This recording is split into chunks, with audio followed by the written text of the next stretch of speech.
ആപ്കി അദാലത്തിൽ cricket star Muhammad കൈഫിന്റെ മേലുള്ള കുറ്റാരോപണം ഇദ്ദേഹം ഒരു അഹങ്കാരിയായി മാറുന്നു എന്നുള്ളതാണ്. നോക്കൂ കൈഫ്, താങ്കളെ വീട്ടിൽ മനോഹരമായ ഒരു പേര് വെച്ചാണ് വിളിക്കുന്നത്. ഹണി എന്നാണ് വിളിക്കുന്നത്. അതിന്റെ അർത്ഥം മധുരമെന്നാണോ? പക്ഷെ ഞാൻ അറിഞ്ഞത് താങ്കൾ ആരോടും അത്ര മധുരമായിട്ടല്ല സംസാരിക്കുന്നെന്നാണ്. ഇതുവരെ നിങ്ങൾക്ക് തോന്നിയായിരുന്നോ?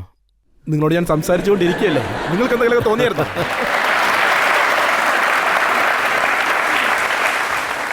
ഒരു എക്സാമ്പിൾ ഞാൻ പറയാം. ഒരു ഷൂ കമ്പനി താങ്കളെ ബ്രാൻഡ് അംബാസഡർ ആക്കിയിരുന്നു. പിന്നെ ഹിമായത് നഗറിൽ താങ്കളെ ഇൻവൈറ്റ് ചെയ്തു. അവിടെ ധാരാളം ആളുകൾ വന്നു. ആ വന്നവർ എല്ലാവരും കൈഫിനോട് ആവശ്യപ്പെട്ടത് താങ്കൾ ഒരു പ്രാവശ്യം ചിരിക്കണമെന്നായിരുന്നു. ഇല്ല, അത് വന്നിട്ട് എനിക്ക് ശരിക്കും അങ്ങോട്ട് ഓർമ്മയില്ല. ഒരുപാട് വർഷമായെന്നാണ് തോന്നുന്നത്. നിങ്ങൾ ഒരുപാട് പഴയ കാര്യമൊക്കെ എടുത്തോണ്ട് വന്നേക്കുവാ. ഉണ്ടായിരിക്കാം, പക്ഷേ ചില സമയത്തൊക്കെ മിസ്കമ്മ്യൂണിക്കേഷൻസ് ഉണ്ടാവും. എന്ത് ചെയ്യണമെന്ന് അറിയില്ല. ചില സമയത്ത് അരമണിക്കൂർ ഉണ്ടാവും, വേറെ ജോലി ഉണ്ടാവും, നമുക്ക് വേണ്ടി വെയിറ്റ് ചെയ്തുകൊണ്ടേയിരിക്കും, നമുക്ക് ഫോൺ ചെയ്തുകൊണ്ടേയിരിക്കും. ഇങ്ങനെയുള്ള കാര്യങ്ങളാണ് നടന്നത്. ഞാൻ പറഞ്ഞു എനിക്കൊരു മീറ്റിംഗ് ഉണ്ട്, എനിക്ക് പോകേണ്ടതായിട്ടുണ്ട്, പക്ഷെ അവരൊരുപാട് ഇൻ്റർവ്യൂസൊക്കെ എടുക്കേണ്ടതായിട്ടുണ്ടെന്ന് പറഞ്ഞുകൊണ്ടേയിരുന്നു. അതൊക്കെയാണ് എനിക്ക് എന്തോ പോലെ ഇപ്പോൾ തോന്നിയത്. ചില സമയത്തൊക്കെ വളരെ കഷ്ടമാണ് നമ്മുടെ ജോലികളിലൊക്കെ. അത് നോക്കുകയാണെങ്കിൽ ധാരാളം പ്രശംസകളും കൈയടിയും ഒക്കെ കിട്ടും. പക്ഷേ ചില സമയങ്ങളിൽ റൺ എടുത്തില്ലെങ്കിൽ എല്ലാവരുടെ അടുത്തു നിന്നും വഴക്കും കേൾക്കാറുണ്ട്. ഇത് വന്നിട്ട് ലൈഫിലൊക്കെ നടക്കുന്ന ഒരു കാര്യം തന്നെയാണ്. അത് അക്സെപ്റ്റ് ചെയ്തേ പറ്റൂ. Especially as A professional sportsman അതൊക്കെ ഒരു പാക്കേജ് പോലെ നമ്മുടെ കൂടെ തന്നെ ഉണ്ട്. ഒരു പ്രാവശ്യം ഇലഹാബാദിലുള്ള താങ്കളുടെ വീട് ജനങ്ങൾ ആക്രമിച്ചു. അതെ, അത് കുറച്ച് ഓവറായിട്ട് തന്നെയാണ് പോയത്. അതായത് പ്ലേയേഴ്സ്, ഇതൊരു ഗെയിമാണ്. അതായത് എപ്പോഴും വിജയം മാത്രമേ നേടൂ എന്ന് പറയാനാകില്ല. ഗെയിംസിലൊക്കെ ചിലപ്പോൾ തോൽവികളും നമ്മൾ ഫേസ് ചെയ്യണം. അതിപ്പോൾ എത്ര നല്ല ടീമായിരുന്നാലും ശരി. ഇപ്പോൾ ഓസ്ട്രേലിയ നോക്ക്, അവർ നല്ലൊരു ടീമാണ്. അവരും പലതവണ തോറ്റിട്ടുണ്ട്.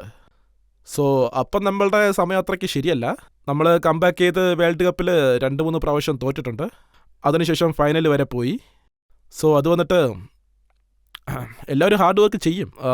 അങ്ങനെയുള്ള കാര്യങ്ങൾ നടക്കുമ്പോൾ താങ്കൾക്ക് ദേഷ്യം വരാം. അതെ, വിഷമം തോന്നും. പക്ഷേ ദേഷ്യപ്പെട്ടിട്ട് എന്താ പ്രയോജനം? നമ്മളെ അടിക്കാൻ വന്നവരെ പിടിച്ചിട്ട് നമുക്ക് തടുക്കാനായിട്ട് സാധിക്കുമോ? അത് നിങ്ങൾ തന്നെ പറയും.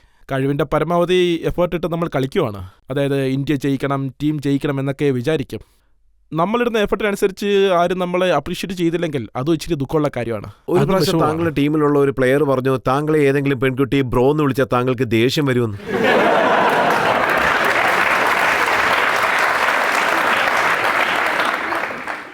അത് വളരെ റെയറായിട്ട് നടന്നിട്ടുള്ളൂ.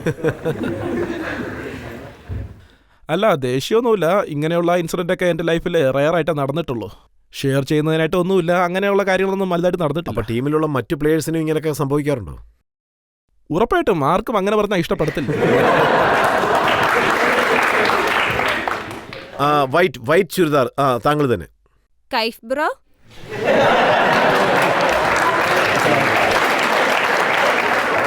ആക്ച്വലി ഞാൻ അൺമാരീഡ് ആണ്.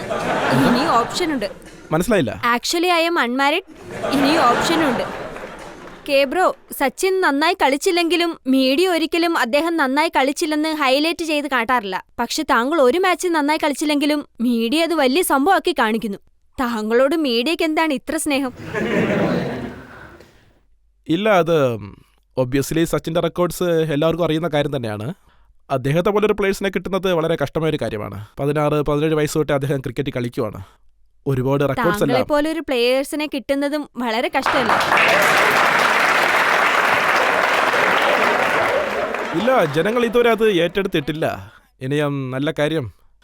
ഇപ്പോൾ അതായത് എന്നെപ്പറ്റി ഇപ്പോൾ എഴുതുന്നതോ പറയുന്നതോ ആയ കാര്യങ്ങളൊക്കെ ഞാനതൊന്നും വലുതായിട്ട് എടുക്കുന്നില്ല. മറ്റുള്ളവർ എന്ത് പറയുന്നു, എന്തെഴുതുന്നു, എന്തൊക്കെ ചിന്തിച്ചു കഴിഞ്ഞാൽ നമുക്ക് ഗെയിമിലൊന്നും ഫോക്കസ് ചെയ്യാനായിട്ട് സാധിക്കത്തില്ല. താങ്കൾക്ക് നന്നായി കളിച്ച് മീഡിയയുടെ വായും ഞങ്ങളുടെ വായും അടപ്പിച്ചുകൂടെ? അപ്പോൾ താങ്കൾക്കെതിരായിട്ട് ആരും ഒന്നും പറയില്ല. ട്രൈ ചെയ്യുന്നുണ്ട്. താങ്കൾ വളരെ നന്നായിട്ട് കളിക്കണമെന്നാണ്. അത് കണ്ടിട്ട് ഞങ്ങൾക്ക് എല്ലാവർക്കും എപ്പോഴും താങ്കളെ അഭിനന്ദിക്കണം.